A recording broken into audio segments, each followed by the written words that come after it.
menyentuh mengenai projek impian Cahaya Iman, ya Intan? Iya, dan Alhamdulillah Auda, pagi ini kita telah pun menjemput seorang tetamu dengan kita. Kalau sebelum ini kita ni biasa melihat beliau dalam segmen NR Rasa, tapi pagi ini lebih kepada wawancara, iaitu bersama dengan kita Yang Mulia Puan Aja Faridah binti Haji Muhammad Taufik. Ya. Assalamualaikum Puan Aja. Waalaikumsalam warahmatullahi wabarakatuh. Muhammad dan Intan, biasanya kita ni berjumpa dengan masakan.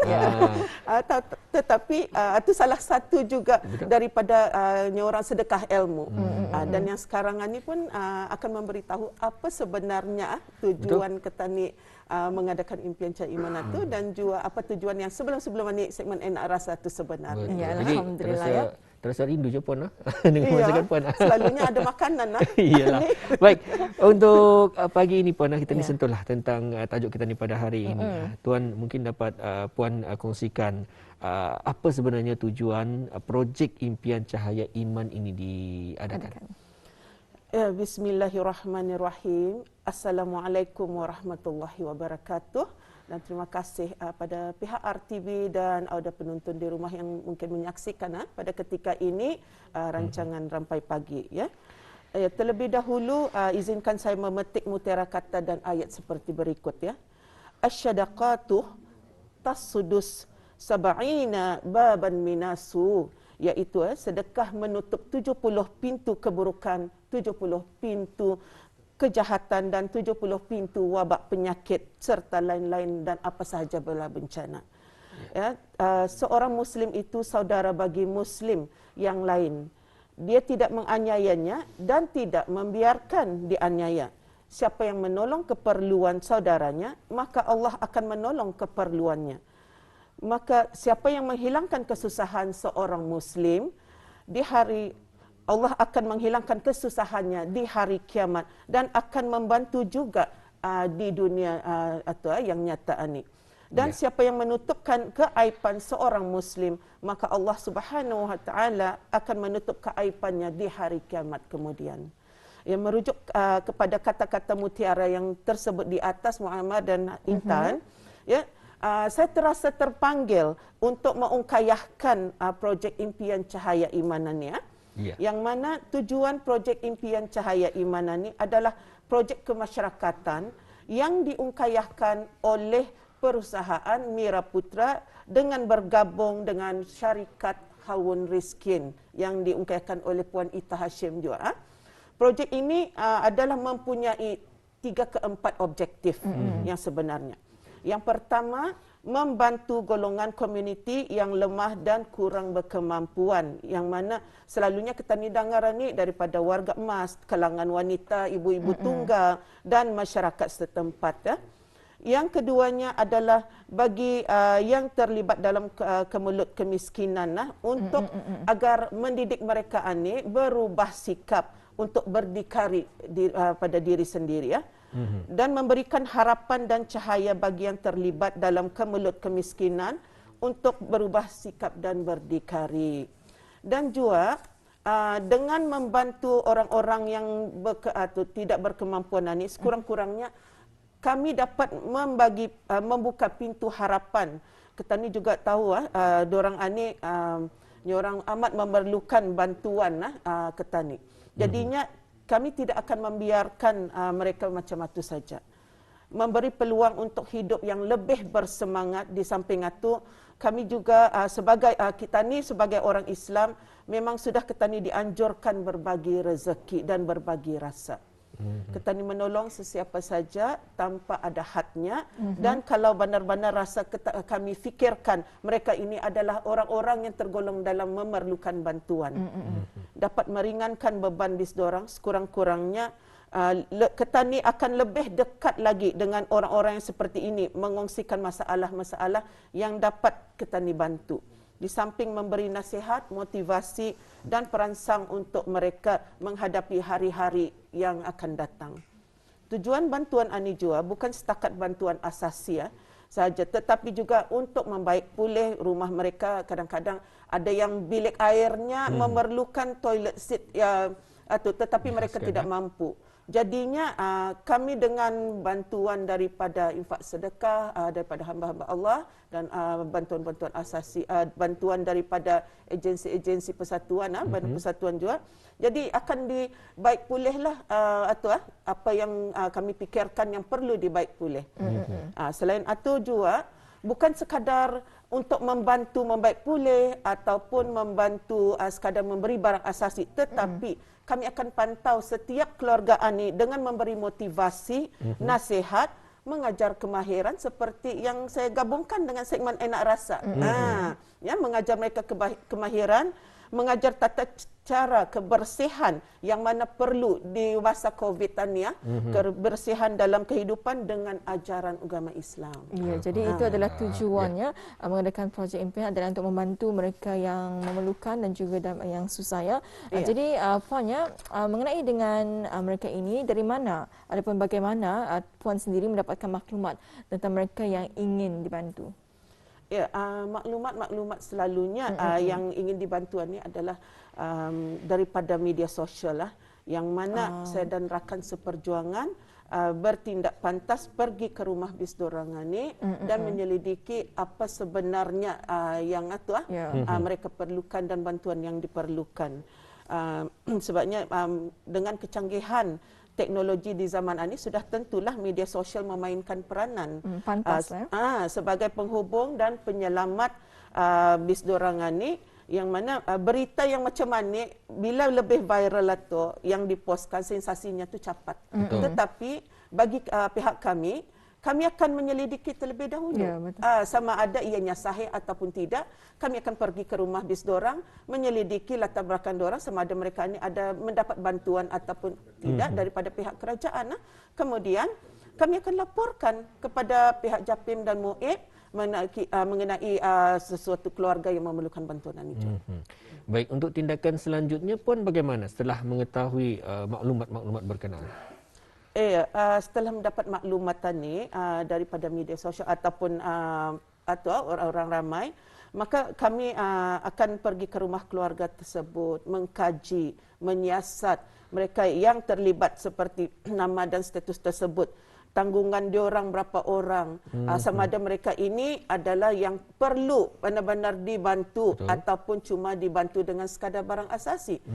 Kadang-kadang ada yang mungkin ibu tunggal, walaupun ada bantuan tetapi tidak dapat orang menanggung dengan anak yang seramai 6 orang ke 10 orang.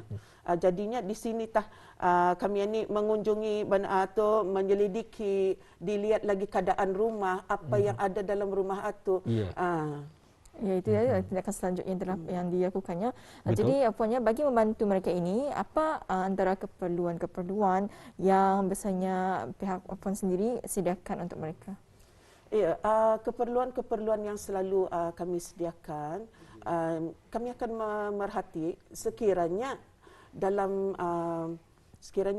keadaan rumah itu ada yang kadang pecah, ada yang kadang atau seperti silingnya sudah nyorangkan runtuh. Jadi keselamatan bagi mereka itu adalah amat ketani prihatin dan pemedulian. Jadi dan seperti kita saksikan apa di kaca TV sekarang ini ya, yang di kaca TV sekarang ini adalah kami mengungkayahkan salah satu keluarga di Kampung Katok A yang mana bergabung dengan bantuan daripada persaudaraan BP Pengakap Brunei dan juga ketua kampung dan anak-anak kampung dan juga daripada Badan Persatuan Slim Mimi, Kasih Slim Mimi dan beberapa agensi yang lain.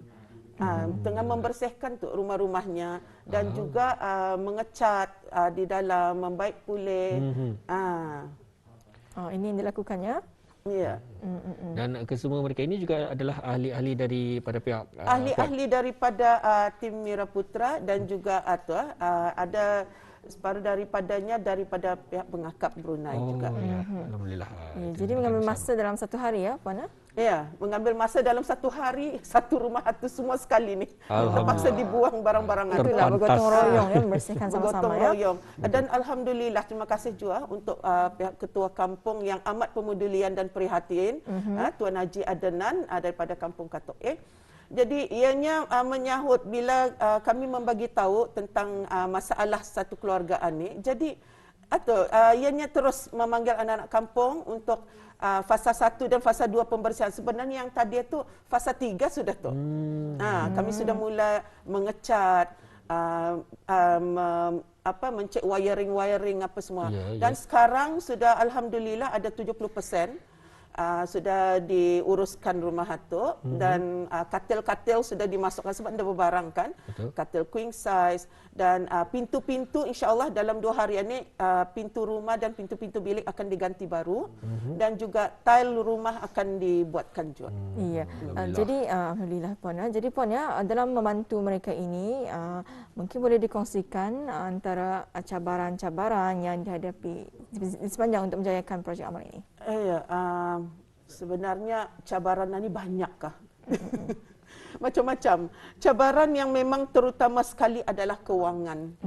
Untuk membeli barang-barang keperluan seperti membaik pulih itu kami perlu untuk macam membeli pintunya. Selepas itu kadang-kadang pintunya okey harga cuma ni tapi upahnya macam mana.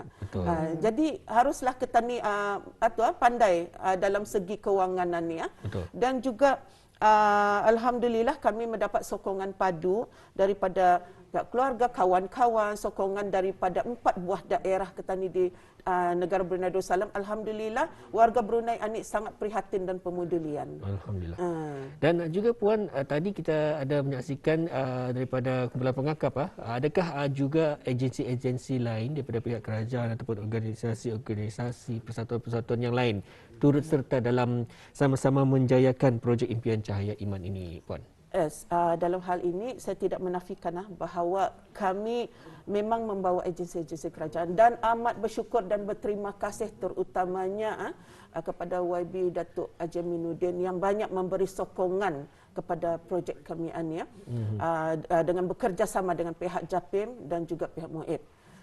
Jadinya alhamdulillah mereka juga turun pada masa itu turun ada 3 pegawainya ikut melihat keadaan rumah itu.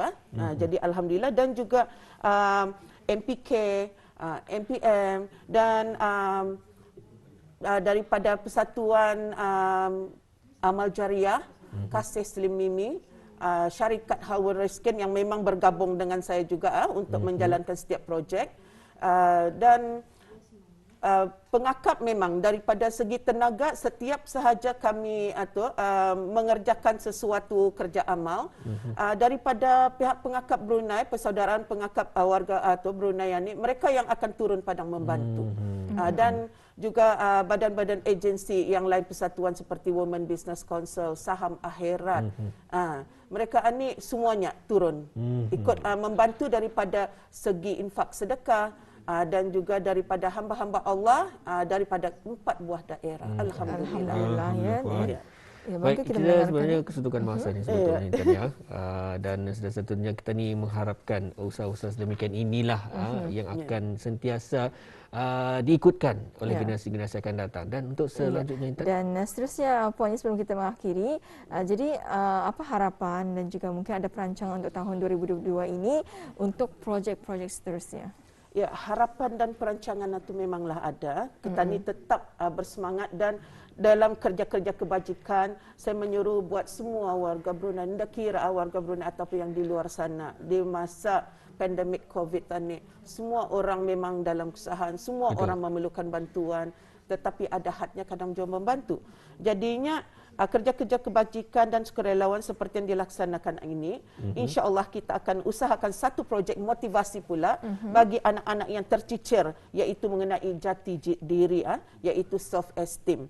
Jadi untuk perancangan yang akan datang disebabkan kemiskinan dan tidak memiliki telefon, komputer, di samping tidak ada wifi, sebabkan ramai anak yang berlainan kelas dan hanya memiliki satu telefon sahaja, mungkin bantuan daripada agensi-agensi yang berwajib besar kemungkinan yang tidak sampai ke telinga, di samping merasa malu mungkin yang orang-orang yang memerlukan bantuan ini untuk meminta-minta. Jadi setiap projek yang kita ungkayahkan adalah dalam perancangan yang positif dan bersemangat, beralaskan prinsip manusia tidak merancang untuk gagal, tetapi mereka gagal untuk merancang. Jadi sama-samalah Ketani bersikap prihatin, pemedulian dengan sekitar Ketani. InsyaAllah setiap apa yang Ketani infakkan sedekah, insya-Allah Allah akan membalas balik. Insya-Allah itu pastinya ya. Alhamdulillah ya.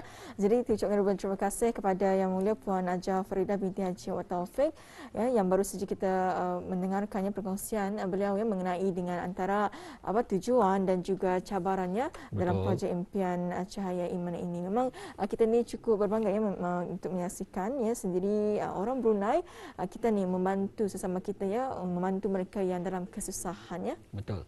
Dan alhamdulillah kita ucapkan terima kasih sekali lagi kepada Puan Haja Farida binti Haji Muhammad Taufik dengan berkesudian bersama pada hari ini. Sekali lagi terima kasih Puan. Assalamualaikum. Waalaikumsalam, dan terima kasih juga buat pihak RTB, Muhammad dan Intan dan semua yang penonton di luar sana.